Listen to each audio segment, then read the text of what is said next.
Hey yo there, what do you hear, what do you say? And today I want to talk about Joe Rogan and his views on video games. But before I get into that, I'd really appreciate if you could subscribe and like the video. It really means a lot, especially starting out. Right now, I don't really have like a lot of traction, but every little helps. We really do appreciate that. But anyway, getting back to this little central video. I suppose, well, an introduction probably isn't needed for someone like Joe Rogan. He is, to the best of my knowledge, the number one podcaster in the world right now. He's regularly listened to by millions of people, and as such, his views are very influential.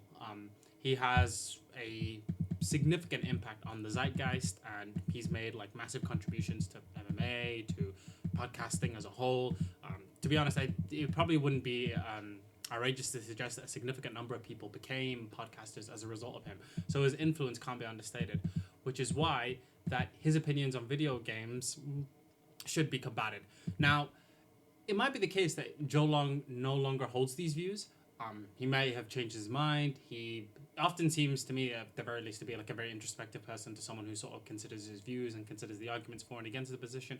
So it could be the case that he might have changed his positions. However, his sort of sentiment is still widespread, and he, knowingly or unknowingly, in my view, bolstered an opinion that I think is very harmful in a lot of ways. So I think that view should still be argued against and sort of shown to be sort of why it's sort of faulty reasoning, why the sort of inferences don't really line up, so to speak. And obviously, I just want to state at the outset that I have a lot of respect for Joe as a person and for his sort of for his sort of work ethic, his values. I think that there's a lot of commonality there, but I think that even in spite of the fact that I have a lot of respect for Joe and I do intend to be respectful, I think that his views should still be combated. So if I can sort of summarize his sort of main argument, is that when you sort of are spending time on video games, it's time not spent on other activities that are more beneficial, right? So I think the clip that I saw was basically, well, if you spend X amount of hours every day just playing video games, playing like Diablo, like Fortnite, whatever the game may be, it doesn't really matter. That's time not spent on personal development. That's time not spent on jiu-jitsu. I think it was his particular example. That's time not spent reading, etc. Right? So the sort of idea is that if you spend so much time on these given activities where there's no real benefit to be gained, to use his words real, then that's going to end up resulting in you basically having like wasted a significant amount of your time, right? And another thing to consider, and I think he mentioned this as well, was that video games are spent predominantly by younger people, right? Like people in their 30s, people in their 20s, that sort of thing, right? And these are your peak years, right? So these are the years where you're probably going to be spending, or going to be in relatively anyway, like peak sort of physical fitness, peak sort of physical health, and these are the years that you should sort of be using to sort of like build up a sort of legacy or build up sort of like income that's going to last you for the rest of your life. So that's the sort of we can call this the sort of like the waste time argument, we'll say, right? And I suppose like we could I think what I'll do now is I'll just focus exclusively on this particular argument. I think I'm probably going to end up making like a series on like other arguments against video games as well, like the idea that video games cause violence or video games like are sort of like systematically misogynistic or whatever they may be, right? Or like use whatever buzzword you feel like putting in here, and basically combating that sort of issue. But yeah, I think for this video here, I think I'll just focus on the wasting time argument. So I suppose I should mention at the outset that there is a point being illustrated that I probably do agree with Joe. I think some people probably do spend too much time on video games. And when I say they spend too much time, I think that with respect to like the goals that they have in particular, they're spending way too much time on video games as opposed to their goals, right? So for example, if you want to be the sort of person that you want to be financially stable, you want to have like a good income, you want to be physically fit, you want to be like really big into sort of personal development, you should not be spending like 5 hours every day on video games. But like that's just as a general heuristic, that just goes without saying, right? Unless playing video games is like a sort of part of your sort of like achieving your goals. So I don't know, maybe you're into like an esports or maybe you're a streamer and you're trying to make income through that. Then yeah, that's understandable. However, if you are just like an average person, you should not be spending like that significant amount of time on video games every day. That's something I would agree, right? So, however, there's often in the sort of underlying sentiment when it comes to these sort of critiques, shall we say, right? And this is the idea that sort of like any amount of video games is sort of like a waste of time, right? Or that idea that video games in and of themselves can't be seen as like a sort of like leisure, or they can't be seen as a sort of art form in a sense, right? Now, for example, let's sort of like use like an analogy here, right? Imagine you are someone who is relatively disciplined, you're relatively focused, you're relatively calm, and you, after a long day's hard work, you decide to, I don't know, open up like the DVD player and start putting on Goodfellas, right? Or The Godfather, or I don't know, Rush Hour, or whatever movie you like, right? The details don't really matter here, right? Now, I find it very hard pressed to believe that people would look at that and say, "Wow, look at this person, right? Like he's like being like really undisciplined, he's being really unfocused, he's wasting time, etc." Right? And I think the reason for that is because there's a sort of disparity in the way people view video games as a medium as opposed to other mediums.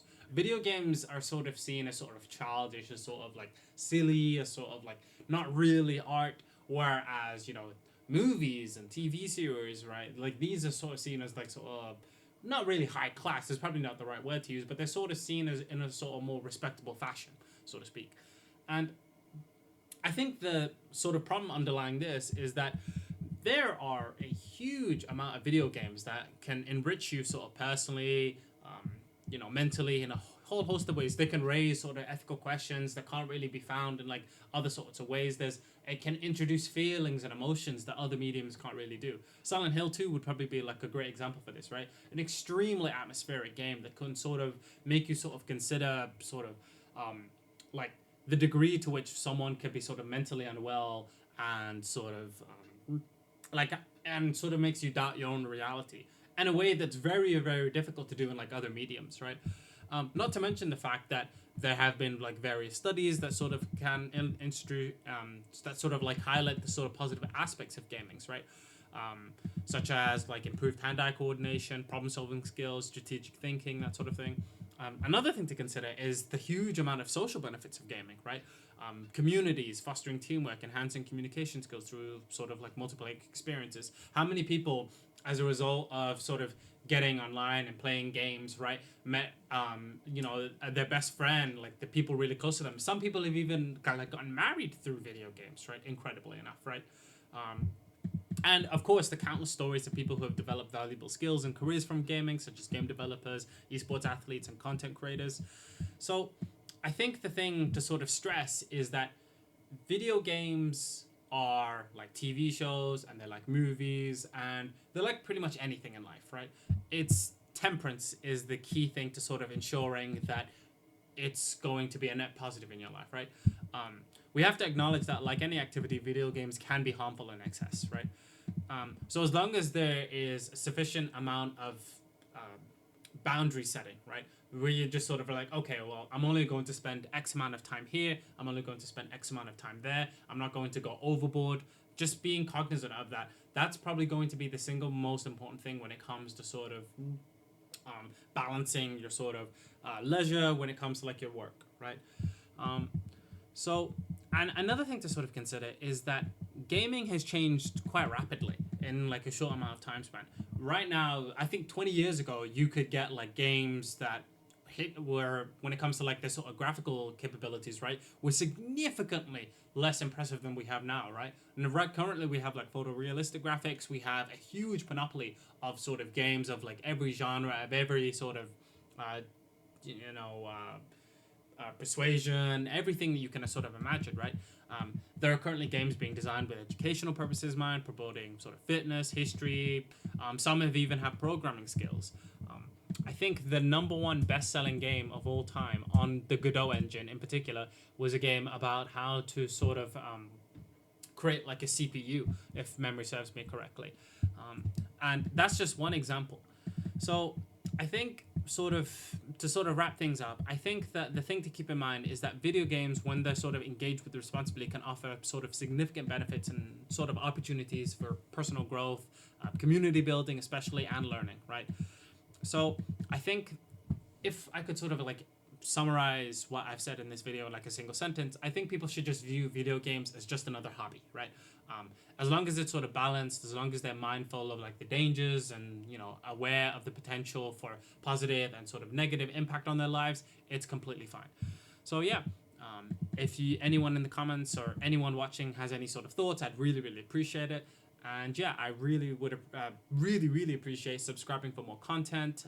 And yeah, I'm basically going to be talking more about sort of video games, creating video games, and educational content. Yeah, that's basically like my sort of like niche and the thing that I want to focus on.